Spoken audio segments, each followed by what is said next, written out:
Greetings, sacred souls, ancient beings. Welcome back again to another Moonday Reading. Hope everybody's doing well. Hope you're doing good at this time on the planet in your world. Apologies for last week. Life happens. You know.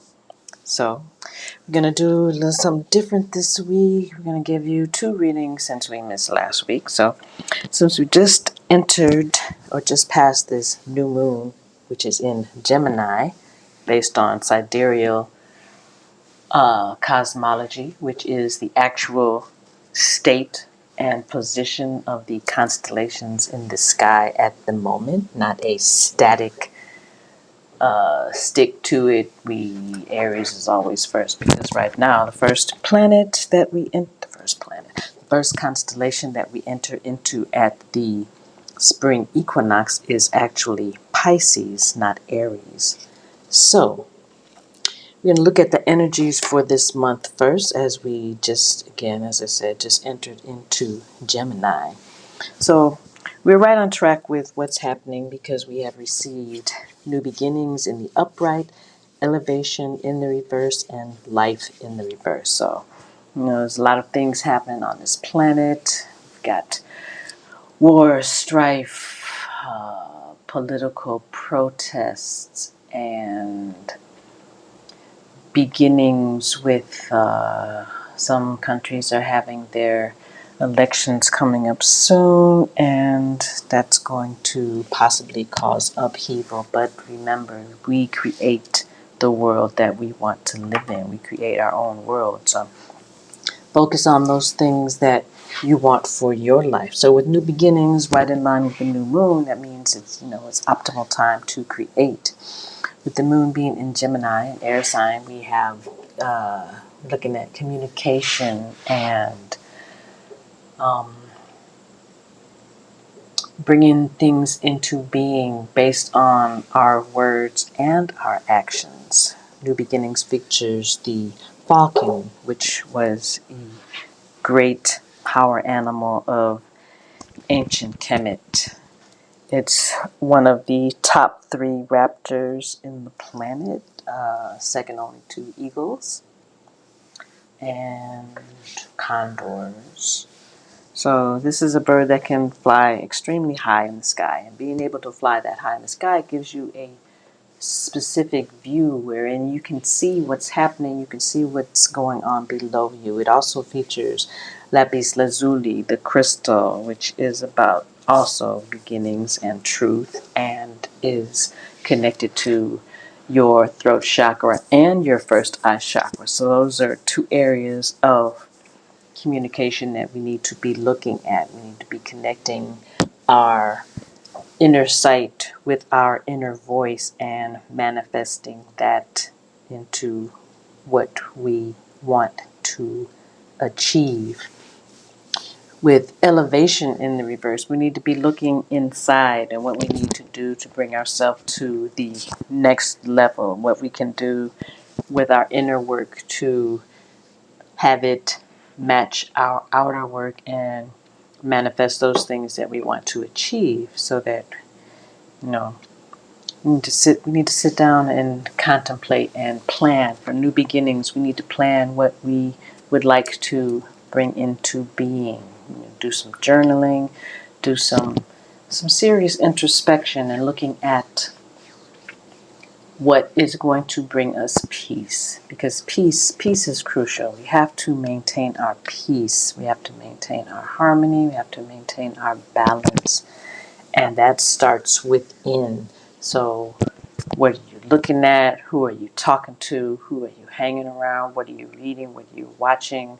Focus should be more on the positive, those things that are going to enlighten us and bring us to a higher level of growth and understanding.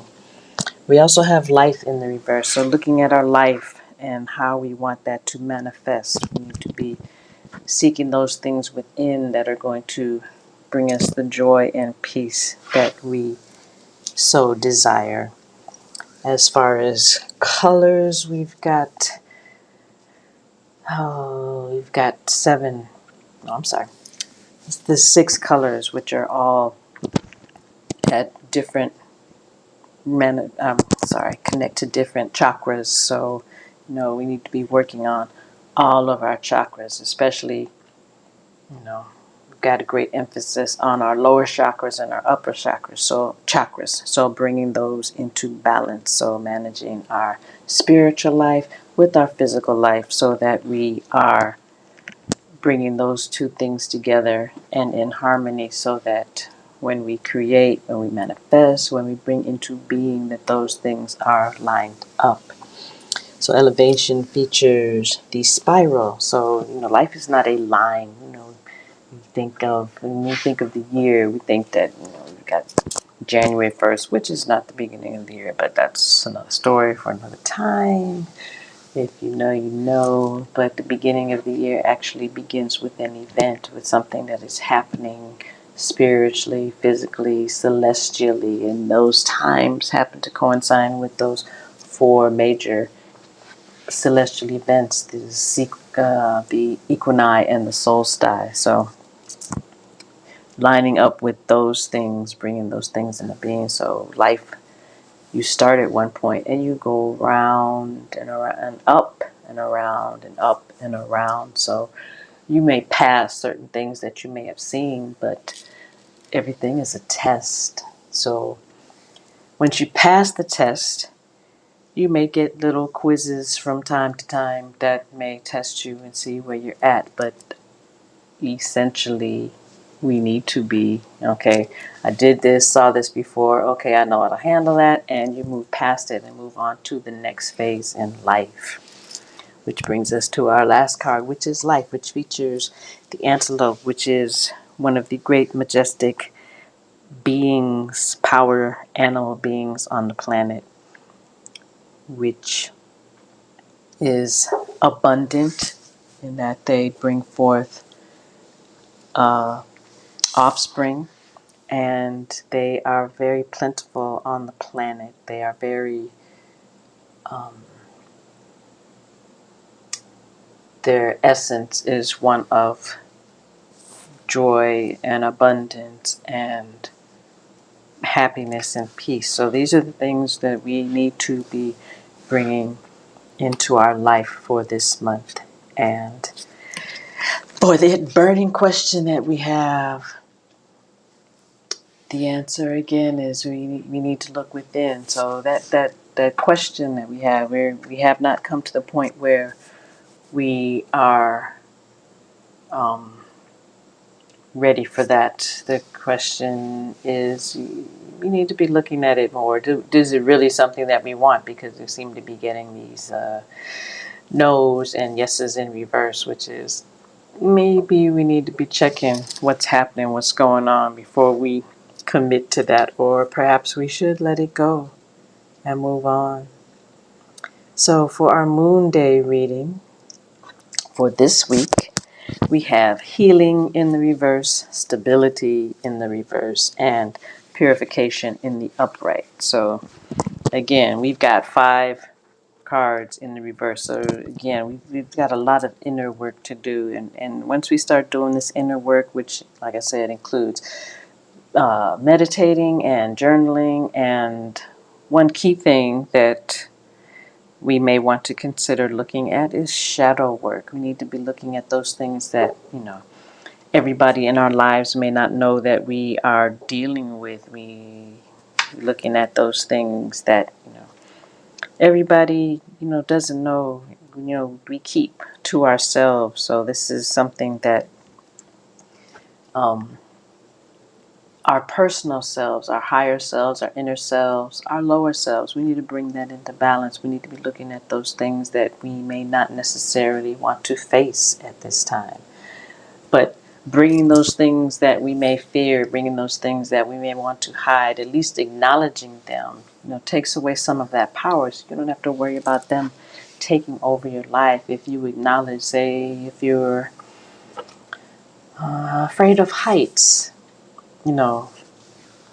don't, always spend all of your life on the ground. You need to look at, this thing that causes us stress or anxiety and acknowledge it. Okay, you may not want to go to the 100th floor. I wouldn't want to go to the 100th floor because that's a little freaky. But acknowledge. Okay, I've got this thing with heights. But I know this. So you recognize this thing that may not be your strongest attribute, but once you recognize it, once you face it, once you acknowledge it and accept it in your being, then you can move on to the next thing. So we're always tackling things. There is no end. There is no end. It's a continuous journey. Continuously learning, continuously growing, continuously developing. And then from healing, in healing, we have the capacity. A lot of times, the mainstream attempts to take us away from our power. You go to these people in white coats and they speak in 26-letter words that we don't understand. And, we kind of sit there and nod our head, but we really don't understand. But we need to take our power back and start learning those things. Nutrition is a very key thing that we need to be focusing on, because what you actually ingest in your body allows certain things to manifest because of what it is that you're bringing in. So be conscious of those things. Our body, it actually has a manual. We were given certain things that we need to be looking at, certain things that we need to be doing to create the best quality of life that we can. And air, to a certain extent, we can't always control our air, but, making sure that we're breathing properly. If you look at a baby when they're breathing, when you inhale, your abdomen extends, and then when you exhale, it does the reverse. But because we have been taught and socialized a certain way, we tend to not breathe in a manner that is optimal for us to get the most breath that we can. So one thing that we can incorporate is cyclical breathing, wherein you breathe in for 4, hold for 4, exhale for 4, and then hold out for 4. And we get into a cycle where we're not just breathing at such a rapid pace, because that brings anxiety, that brings a certain level of stress. When you can just take 5 minutes a day, just practice that 4-4-4-4 breathing to bring a sense of calm and peace into our lives. I mean, even just 5 minutes a day, 2 minutes a day, 1 minute a day is enough to, just when you focus on yourself, you can bring those things in and help manifest a better quality of life. Another thing that we need to be looking at is water. Everybody talks, I talk to people often, and, water is crucial for life. And, we just had the life card. So in order to manifest a good quality of life, we need to be drinking enough water. Like a gallon a day, especially if you live in some place that's hot. That's just to maintain, because our bodies are mostly water, like upwards of 70% water. So you have to have upwards of 70% of water inside your body. That's just for maintenance, for just functioning at a base level. When you want to increase your level, you drink more water, because that lubricates your joints, that helps with your digestion and your elimination. And when those things are at a proper point, then your body's not worried about things, and you can do other things and enjoy other things. So the next, we have stability in the reverse again. So we need to create stability in our life. We need to bring our upper and our lower, our inner and our outer into balance, so that, not that we're always going to be in balance, but maintaining a level of balance to the best of your ability at most times is a good thing to seek out, good thing to work towards each day. And then, check in with yourself to see, okay, how am I feeling? What am I doing? What's going on? So that, you have some type of point of knowing, checking in, okay, well, this happened and I felt this way, okay, so, I need to adjust or readjust or, something, so we know where we are and we can take the time to bring our power back and be in control of being in control of what we're looking at, be in control of what we're seeing, and all of those things. We have the power. We need to bring that power back and stop letting these external people, places, things, ideas, and concepts rule us. We have the power. We need to bring that power back.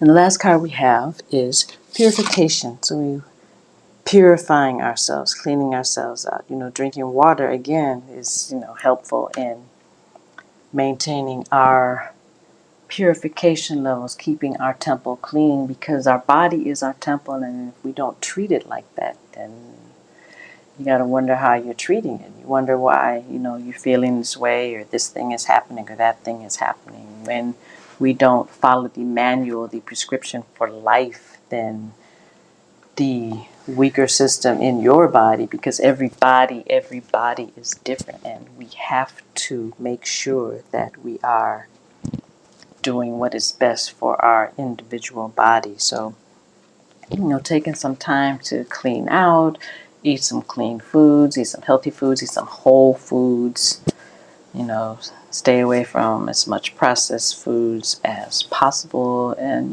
make your own food, because, you go to these restaurants, we're not going to delve into that at the moment, but, it would behoove you to take a greater care in making sure that you know what is going in your body, because you don't always know what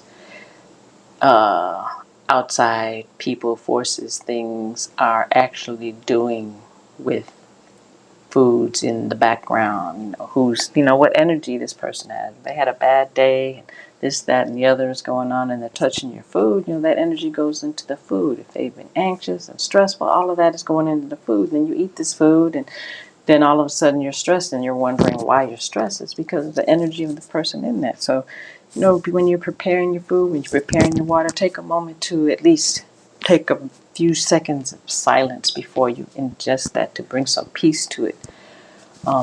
They did the water experiment, and I apologize, I can't think of the gentleman's name at the moment, but he did the water experiment, and he focused on certain energies going into the water, and then review the water and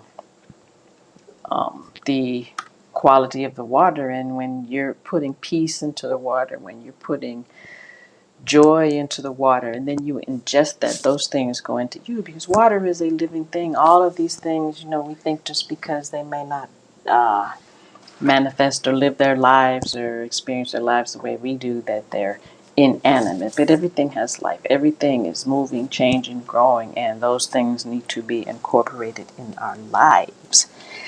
So that's a lot for this week. So, we need to focus on bringing our inner and outer, upper and lower, physical and spiritual, back into oneness, and let's get it together for this month. So that's the reading for this week. Hope you enjoyed. Hope you got something out of it. Share a comment. Hit us up on our email, which you will find information in the little box. We will be starting to have readings, and we're going to be offering some programs. More about that. Let me say next month, because there's a lot going on. Need to get this released in a proper manner. Tell your friends, tell your family, like, share, and subscribe. See you next week. Peace.